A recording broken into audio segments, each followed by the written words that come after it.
ఓం నమ శివాయ. భారత్ మాతా శివశక్తి అవతార్ సత్య గీత మురళి తేదీ 24/3/2026. ప్రభాత పాఠము పూర్వ తేదీ 30/10/1968. తిరిగి లభించిన పిల్లలు జీవించి ఉండగానే మరణించడం ఎలాగో నేర్పించడానికే తండ్రి వచ్చారు. ఈ శరీరాన్ని కూడా మరిచిపోవాలి, అన్నింటితో వేరుపడి స్వయాన్ని ఆత్మగా భావించాలి. ఇక్కడ మృత్యువు మిమ్మల్ని కబళించజాలదు. ఇలాంటి సాధన చేయాలి. స్మృతి చేస్తూ ఈ శరీరాన్ని విడిచిపెడితే నా దగ్గరికి చేరుకుంటారు. ఒకవేళ ఎవరైనా గుర్తుకు వస్తే మళ్ళీ జన్మ తీసుకోవాల్సి ఉంటుంది. ఓం నమ శివాయ. ఆత్మీయ పిల్లలకు ఆత్మీయ తండ్రి అర్థమయ్యే విధంగా తెలియచేస్తున్నారు. ఇక్కడ కూర్చొని ఇంటిని గుర్తు చేస్తారు కదా. ఇప్పుడు మనము ఇంటికి వెళ్ళాలి అంటే పరంధామానికి వెళ్ళాలి. ఏ విధంగానైతే మీకు లౌకిక ఇల్లు గుర్తుకు వస్తుందో అలాగే ఈ అలౌకిక ఇల్లు గుర్తుకు రావాలి. పారలౌకిక ఇంటి యొక్క దారిని తెలుసుకోవడానికి లౌకిక ఇంటి నుంచి వచ్చారు. తండ్రి పిల్లలతో చెబుతున్నారు. పిల్లలు కూడా అర్థం చేసుకుంటున్నారు. మనము అనంతమైన తండ్రి యొక్క పిల్లలము. తండ్రి వచ్చి పిల్లలను ఇంటికి తీసుకువెళతారు. ఈ పారలౌకిక తండ్రి ఎలా కూర్చుని అడుగుతున్నారో చూడండి. ఓ మధురమైన పిల్లలు, ఇప్పుడు అందరూ ఇంటికి వెళ్ళాలి కదా. తండ్రి, మీరు వచ్చి మమ్మల్ని ఇంటికి తీసుకువెళ్ళమని మీరే నన్ను పిలిచారు. కానీ మేము పతితంగా మారిపోయాము. మమ్మల్ని పవిత్రంగా చేయాలని కూడా కోరారు. మనము ముందుగా ఇంటి నుంచి కొత్త ప్రపంచంలోకి వచ్చామని మీకు గుర్తుంది. కాబట్టి బాబాను మళ్ళీ ఇంటికి తీసుకువెళ్ళమని అడుగుతారు. ఎందుకంటే ఇంటికి వెళ్ళే దారి పిల్లలకు తెలియదు. ఈ విషయం చాలా చిన్నదే. బాబా, మీరు వచ్చి మమ్మల్ని ఇంటికి తీసుకువెళ్ళండి అని ఆత్మలు తండ్రిని పిలుస్తూ వచ్చాయి. ఇక్కడ మీరు పరాయి ఇంటిలో అంటే రావణ రాజ్యంలో ఉన్నారు. ఇక్కడంతా కూడా రావణ రాజ్యమే కొనసాగుతుంది. మీరు ఇక్కడ రావణుని యొక్క ఇంటిలో ఉన్నారు. ఇక్కడ ఒక సీత గురించిన మాట కాదు. ఇక్కడ మనుషులు, స్త్రీలు అయినా పురుషులైనా కూడా అందరిలోనే ఆత్మనే ఉన్నది. ఆత్మలందరూ కూడా ఒకే తండ్రి యొక్క సంతానము. ఇంతకుముందు ఈ విషయాలు మీకు తెలియదు. ఎందుకంటే మీరు కూడా రావణుని యొక్క జైలులో చిక్కుకున్నారు. మీరు స్వయాన్ని ఖైదీలుగా భావించేవారు. మనుషులు జైళ్లలో ఉన్నప్పుడు చాలా బాధపడతారు. అదేవిధంగా గర్భంలో శిక్ష అనుభవిస్తున్నప్పుడు కూడా బాధపడతారు. గర్భాన్ని కూడా జైలుతో పోలుస్తారు. సత్యయుగములో గర్భ మహల్లుగా ఉంటుంది. ఇక్కడ గర్భ జైలులో చాలా బాధలు పడతారు. అందుకే బయటకు తీయమని కోరుతూ ఉంటారు. మళ్ళీ బయట ప్రపంచానికి వెళ్ళి ఇలాంటి పాపాలు చేయమని అడుగుతూ ఉంటారు. ఈ జైలులోకి మళ్ళీ రాము అని ప్రాధేయపడతారు. ఇక్కడ కూడా మనుషులకు దుఃఖం కలిగినప్పుడు తండ్రిని అంటే పరమాత్మను పిలుస్తారు. ఇదంతా కూడా పతిత ప్రపంచమే. సత్యయుగాన్నే పవిత్రమైన ప్రపంచంగా పిలుస్తారు. బాబా, ఓ పతిత పావన, రావాల్సిందిగా తండ్రిని పిలుస్తారు. కానీ ఆత్మ పవిత్ర ప్రపంచాన్ని స్థాపన చేయలేదు. బాపూజీ కూడా ఆ భగవంతుణ్ణి పిలిచేవారు. అలాంటప్పుడు రామరాజ్యాన్ని వారు ఏ విధంగా స్థాపన చేస్తారు? రామరాజ్యము, రావణ రాజ్యం అంటే ఏమిటో తండ్రి అర్థం తెలియచేస్తున్నారు. అర్ధకల్పం పాటు రామరాజ్యం కొనసాగుతుంది అంటే ఈశ్వరీయ రాజ్యం కొనసాగుతుంది. ఇప్పుడు అసురీ రాజ్యం కొనసాగుతోంది. ఈశ్వరీయ రాజ్యం అంటే స్వర్గమని భావించాలి. పిల్లలు, మీరు ఇక్కడ కూర్చున్నప్పుడు కూడా మీరు జ్ఞానాన్ని మననం చేసుకోవాలి. మనము కొత్త ప్రపంచానికి అంటే స్వర్గానికి వెళ్ళడానికే ఇక్కడికి వచ్చామని మీరు తెలుసుకున్నారు. ఇప్పుడు పిల్లలు అర్థం చేసుకున్నారు. ఇంతకు ముందు మీకు కూడా తెలిసేది కాదు. అర్ధకల్పం వరకు మనము రావణ రాజ్యంలో బందీలుగా ఉన్నామని అర్థం చేసుకున్నారు. విషయ సాగరంలో మునిగుతూ ఉండేవారమే. స్వర్గాన్నే క్షీరసాగరంగా పిలుస్తారు. విషయ సాగరాన్ని నరకంగా పిలుస్తారు. త్రేతాయుగాన్ని కూడా సంపూర్ణమైన స్వర్గంగా ఎవరు పిలువరు. ఇప్పుడు పిల్లకు సృష్టి యొక్క ఆది, మధ్య, అంతిమాల యొక్క జ్ఞానం లభిస్తోంది. ఇంతకు ముందు మీకు తెలియదు. ఎవరు కూడా మీకు తెలియచేయలేదు. ఆత్మ భృకుటి మధ్యలో నక్షత్రం లాగా ఉంటుంది. కానీ ఇంతకుముందు ఆత్మ ఒక నక్షత్రం వంటిది అని మాత్రమే మీకు తెలుసు. ఇంత చిన్న ఆత్మలో 84 జన్మల యొక్క పాత్ర నిండి ఉందని ఎవరికీ తెలియదు. గరిష్టంగా ఎన్ని జన్మలు తీసుకుంటుంది, కనిష్టంగా ఎన్ని జన్మలు తీసుకుంటుందో ఎవరికీ తెలియదు. ఆత్మ ఇంత చిన్నగా ఉన్నదని తెలుసుకొని మీరు ఆశ్చర్యపోతున్నారు. మనుషులు ఎవరు కూడా స్వయాన్ని ఆత్మగా తెలుసుకోలేకపోతున్నారు. ఆత్మ అంటే ఏమిటో ఎవరికీ అనుభూతి కాదు. మన ఆత్మలోనే మొత్తం పాత్ర ఉందని మీరు అర్థం చేసుకుంటున్నారు. 84 జన్మలు అందరూ తీసుకోలేరు. కొద్దిమంది ఒక జన్మను మాత్రమే తీసుకుంటారు. ఆత్మ చిన్నదైనప్పటికీ అందులోనే ఈ పాత్ర అంతా కూడా ఇమిడి ఉంది. మీరు 84 జన్మలు ఎలా తీసుకుంటారో తండ్రి తెలియచేస్తున్నారు. ఆత్మనే ఈ పాత్రను పోషిస్తుంది. ఆత్మ తనకు తాను ఏమి చేయగలుగుతుంది? ఈ శరీరం ద్వారానే తన పాత్రను పోషిస్తుంది. సత్యయుగంలో ఆత్మ ఒకే శరీరంలో 150 సంవత్సరాల పాటు పాత్రను పోషిస్తుంది. ఈ షూటింగ్ ఇలాగనే జరుగుతోంది. ఆ తర్వాత 5,000 సంవత్సరాల తర్వాత ఆ నాటకము మళ్ళీ పునరావృతమవుతుంది. మీరు కూడా ఇప్పుడు పురుషార్థం చేస్తూ దేవీ దేవతలుగా అవ్వాలి. మీరు దేవీ దేవతలుగా అవ్వడానికే ఇక్కడికి వచ్చారు. సత్యనారాయణ కథ వింటూ ఉండేవారు కదా, కానీ అవన్నీ కూడా అసత్యమైన కథలే. అమర్నాథ్ పార్వతి కథ కూడా వింటూ ఉండేవారు, కానీ వారు ఏమి చెప్పారో ఎవరికీ తెలియదు. అమరపురికి అధిపతులుగా చేస్తారని మాత్రం చెప్పేవారు, కానీ ఎలా అన్నది ఎవరికి తెలియదు. ద్రౌపది కూడా తనను పతితంగా కాకుండా రక్షించమని పిలిచిందని కథల్లో చూపిస్తారు, కానీ ఆ తర్వాత ఏమి జరిగింది అన్నది ఎవరికి తెలియదు. పతితంగా అవడం అంటే ఏమిటి, దీని గురించి కూడా ఎవరికి తెలియదు. ఈ సరస్వతి తర్వాత లక్ష్మిగా అవుతారని అర్థం చేసుకున్నారు. ఆమె 21 జన్మల పాటు పతితంగా అవ్వదు. ఇప్పుడు మీరు ఈ జ్ఞానాన్ని తెలుసుకొని భవిష్యత్తులో ఉన్నతమైన స్థానాన్ని పొందడానికి పురుషార్థం చేస్తున్నారు. భక్తి మార్గంలో చాలా కథలు వింటూ వచ్చారు. తేజరి కథ కూడా మీరు విన్నారు. ఇక్కడ 3వ నేత్రం గురించి కూడా ఎవరికి తెలియదు. ఇప్పుడు జ్ఞానం అనే 3వ నేత్రం మీకు లభిస్తుంది. తండ్రి వచ్చే జ్ఞానం అనే 3వ నేత్రాన్ని ఇస్తున్నారు. దాని ద్వారా సృష్టి యొక్క ఆది మధ్య అంతిమాల గురించి మీరు తెలుసుకుంటున్నారు. ఈ డ్రామా యొక్క చక్రం ఎలా తిరుగుతోందో, దాని ఆయుష్ ఎంతకాలమో మీరు తెలుసుకున్నారు. సత్యయుగం ఎన్ని సంవత్సరాలు ఉంటుంది, త్రేతాయుగం ఎన్ని సంవత్సరాలు ఉంటుంది, సమయాన్ని ఖచ్చితమైన లెక్కలతో తెలియచేస్తారు. భక్తి మార్గంలో మీరు కల్పం యొక్క ఆయుష్ను లక్షల సంవత్సరాలుగా చెబుతారు. జ్ఞానానికి భక్తికి రాత్రికి పగలుకు ఉన్నంత తేడా ఉందని మీరు అర్థం చేసుకున్నారు. రాత్రికి పగలుకు ఉన్నంత తేడా అని ఎందుకంటారు? రాత్రిని రాత్రిగాను పగలును పగలుగానే పిలుస్తారు. అందువల్ల రాత్రి పగలు గురించి తేడాను ఎందుకు చెబుతున్నారు? రాత్రిని పగలుతో పోల్చారు కదా. అయితే ఎందుకు ఇలా అంటారు అంటే, ఇది అనంతమైన విషయము. అర్ధకల్పం పాటు సత్యయుగము త్రేతాయుగంలో మీరు రాజ్య భాగ్యాన్ని పొందారు, దానిని పగలుగా పిలుస్తారు. మరొక అర్ధకల్పం పాటు మీరు భక్తిలో ఉన్నారు, దానిని రాత్రిగా పిలుస్తారు. తండ్రి వచ్చి దాని యొక్క తేడాను మీకు తెలియచేస్తున్నారు. జ్ఞానం అంటే పగలు, భక్తి అంటే రాత్రి. దీని మధ్య కూడా వ్యత్యాసం ఉంది కదా. రావణ రాజ్యంలో దుఃఖం ఉంటుంది, రామరాజ్యంలో సుఖం ఉంటుంది. చూడండి ఈ రెండింటి మధ్యన ఎంత తేడా ఉందో. ఇక్కడ మీరు స్వర్గవాసులుగా అవ్వడానికి వస్తారు, అందువల్ల మీకు సంతోషం కలుగుతుంది. సంతోషాన్ని గోపీ వల్లభుని యొక్క గోపగోపికలనే అడగండి అని కథల్లో పేర్కొన్నారు. గోపీ వల్లభుడు అంటే శివబాబానే. ఆ శివబాబాకు మీరందరూ కూడా గోపగోపికలే. వీరు ప్రజాపిత బ్రహ్మ అవుతారు. ఆత్మరూపంలో అందరూ కూడా ఒకే తండ్రి యొక్క సంతానము. ఈ జ్ఞానము ఇప్పుడే మీకు లభిస్తోంది. ఆత్మలందరూ కూడా అన్నాదమ్ములే. అయితే ప్రజాపిత బ్రహ్మ యొక్క పిల్లలుగా అయిన కారణంగా మనం పరస్పరము అన్నా చెల్లెలుగా అవుతాము.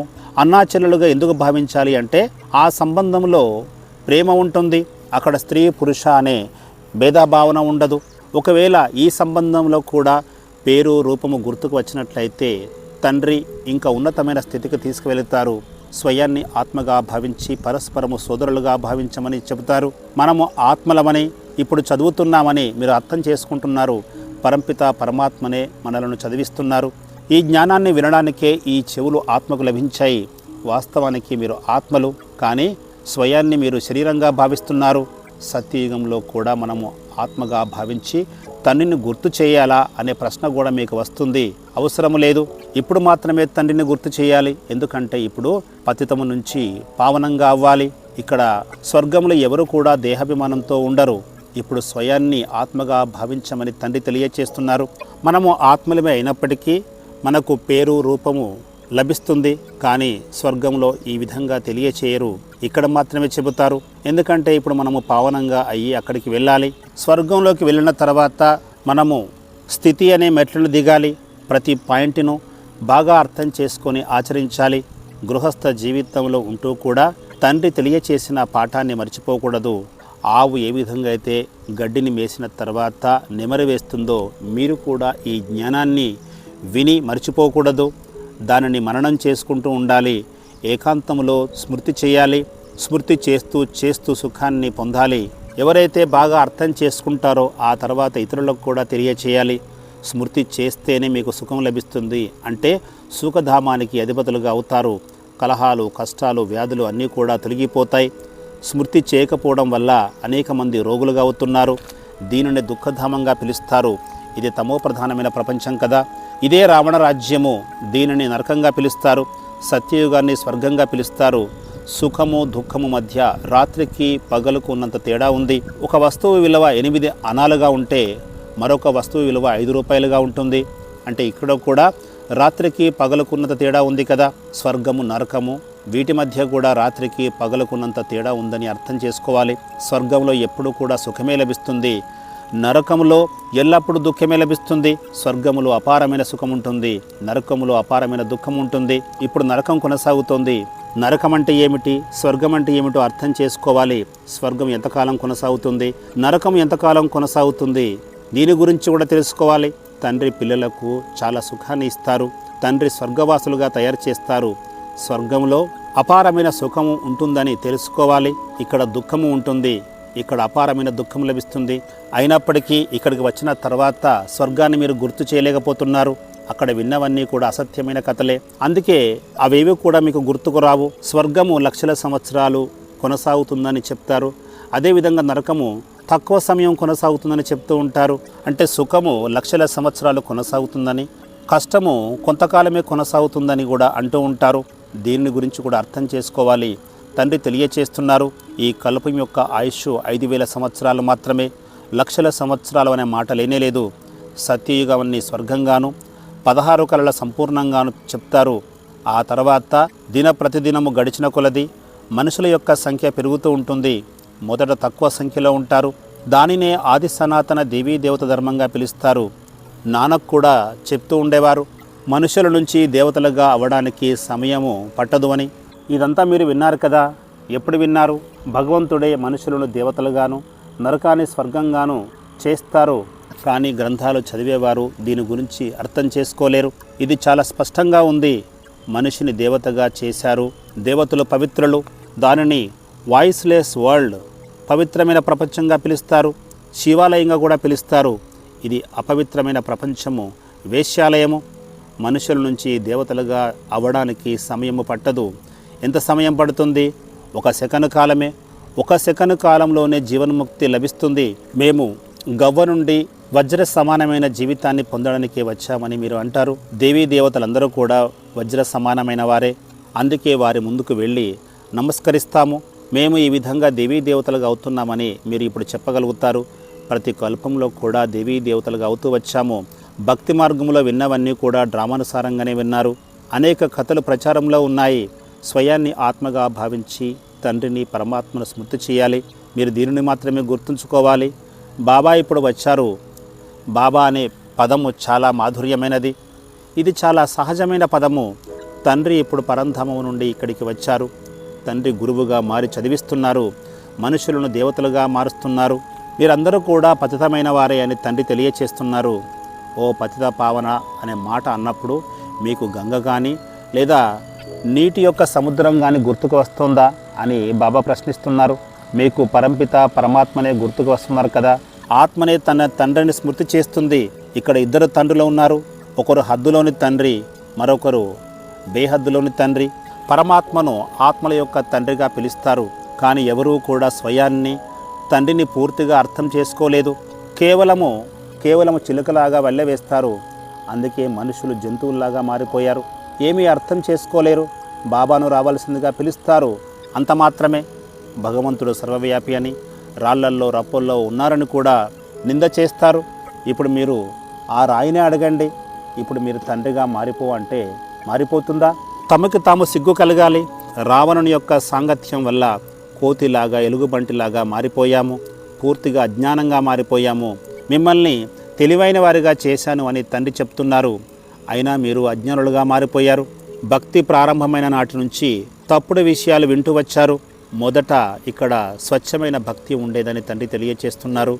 ఒకే ఒక శివుణ్ణి పూజ చేసేవారు. మిమ్మల్ని ఎవరైతే పూజ్యులుగా చేశారో వారినే పూజ చేసేవారు. ఇవన్నీ కూడా అర్థం చేసుకోవాల్సిన విషయాలు. తండ్రి మీకు చదివించాల్సి వచ్చినప్పుడు గురువుగా మారి చదివిస్తారు. మీరు సేవ చేయడానికి సిద్ధంగా ఉండాలి. బాబాకు కలకత్తా నుండి ఒక వార్త వచ్చింది. పెద్ద కాన్ఫరెన్స్లో ఆంగ్ల భాషలో ఉపన్యాసం చేసేవాళ్ళు కావాలి అని ఢిల్లీ నుంచి ఫోన్ వచ్చింది. అక్కడ ఉపన్యాసం చేయడానికి 10 నుంచి 20 నిమిషాల సమయాన్ని కూడా కేటాయించారు. అమెరికా నుంచి కూడా ఆ కాన్ఫరెన్స్కు చాలా మంది వచ్చారు. కానీ అక్కడ ఆంగ్ల భాషలో ఉపన్యసించే వారు ఎవరూ లేరు. కాన్ఫరెన్స్ చాలా బాగా జరిగింది. అన్ని మతాల వారు హాజరయ్యారు. ఆ సభకు రావాల్సిందిగా ఢిల్లీలోని మోహినిని పిలిచారు. ఢిల్లీ నుంచి కలకత్తా దూరమేమీ కాదు, విమానంలో చేరుకోవచ్చు. ఇందులో ఆలోచించవలసిన అవసరం లేదు. ఆ సమావేశానికి హాజరవుతామని చెప్పినప్పటికీ మోహిని వెళ్ళలేదు. ఎందుకు వెళ్ళలేదు? దాని గురించి కూడా ఇంతవరకు ఎలాంటి సమాచారం అందలేదు. పిల్లలు, మీకు జ్వరము వచ్చినప్పటికీ కూడా సేవ చేయడానికి వెళ్ళాలి. యోగి దేని గురించి కూడా చింత చేయకూడదు. కానీ బాహ్య ప్రపంచంలో కొంచెం జ్వరం వచ్చినా కూడా ఆందోళన చెందుతారు. పిల్లలు, ఈ జ్ఞానాన్ని మీరు ఎక్కడైనా చెప్పవచ్చు. స్వయాన్ని ఆత్మగా భావించి స్మృతి చేయండి. అప్పుడే మీ పాపాలు తొలగిపోతాయని తండ్రి తెలియచేస్తున్నారు. తండ్రిని స్మృతి చేయాలి, చక్రాన్ని కూడా గుర్తుంచుకోవాలని చెబుతున్నారు. ఈ ప్రాచీన రాజయోగాన్ని తండ్రి మాత్రమే నేర్పిస్తారు. ఇలా తెలియచేసినప్పుడే మిగతా వారికి తెలుస్తుంది. కానీ పిల్లలకు అంతటి ధైర్యం లేదు. చివరికి ఆ కాన్ఫరెన్స్కి ఎవరు కూడా వెళ్ళలేదు. మన సందేశాన్ని కేవలము చదివి వినిపించినట్లుగా తెలిసింది. కానీ ఏమి చదివి వినిపించారో కూడా సమాచారం రాలేదు. పిల్లలు, మీరు ఇక్కడికి మరణించడం ఎలాగో నేర్చుకోవడానికి వచ్చారు. శరీరం అనే భావనను వదిలి స్వయాన్ని ఆత్మగా భావించాలి. దీనినే మరణంగా చెబుతారు. ఆత్మగా భావిస్తూ ఇంటికి వెళ్ళాలి. ఒకే తండ్రిని స్మృతి చేయాలి. జీవించి ఉండగానే మరణించడం ఎలాగో నేర్పించడానికే తండ్రి ఇక్కడికి వచ్చారు. ఈ శరీరాన్ని కూడా పూర్తిగా మర్చిపోవాలి. వీటి నుండి వేరుపడాలి. మృత్యువు మిమ్మల్ని కబలించదు. ఈ సాధన చేయాలి. స్మృతి చేస్తూ చేస్తూ ఈ శరీరాన్ని వదిలి నా దగ్గరికి వస్తారు. ఒకవేళ ఎవరైనా గుర్తుకు వస్తే మళ్ళీ జన్మ తీసుకోవాల్సి ఉంటుంది. ఆ తర్వాత అంతిమ సమయంలో శిక్షలు కూడా అనుభవిస్తారు. అప్పుడు మీ యొక్క పదవి తగ్గిపోతుంది. చిన్న పదవి లభిస్తుంది. శిక్షలు అనుభవించని వారికి ఉన్నతమైన పదవి లభిస్తుంది. మంచిది. ఆత్మీయ పిల్లలకు ఆత్మీయ తండ్రి బాప్ దాదాల యొక్క ప్రియ స్మృతులు. నమస్తే. వరదానము: అధికారి భవ. తండ్రి అన్ని అధికారాలు ఇచ్చేవారు కాబట్టి అన్ని అధికారాలను స్వీకరించాలి. కొంచెంలోనే సంతృప్తి చెందకండి. మీరు అధికారి ఆత్మ కదా. ఎవరైతే అధికారిగా భావిస్తారో వారికి సర్వ అధికారాల యొక్క అనుభూతి కలుగుతుంది. కొంతలోనే సంతోషపడేవారిని భక్తులుగా పిలుస్తారు. వారు అధికారిగా కాలేరు. కాబట్టి మీరు భక్తులుగా కాదు, అధికారులుగా అవ్వండి. ఒకవేళ భక్త ఆత్మ బ్రాహ్మణ ఆత్మగా కాకపోతే దేవతగా మారి స్వర్గానికి వెళ్ళలేరు. లేశమాత్రంగా కూడా భక్తిభావము లేకపోతే సంపూర్ణ అధికారిగా అవుతారు. ఓం నమః శివాయ.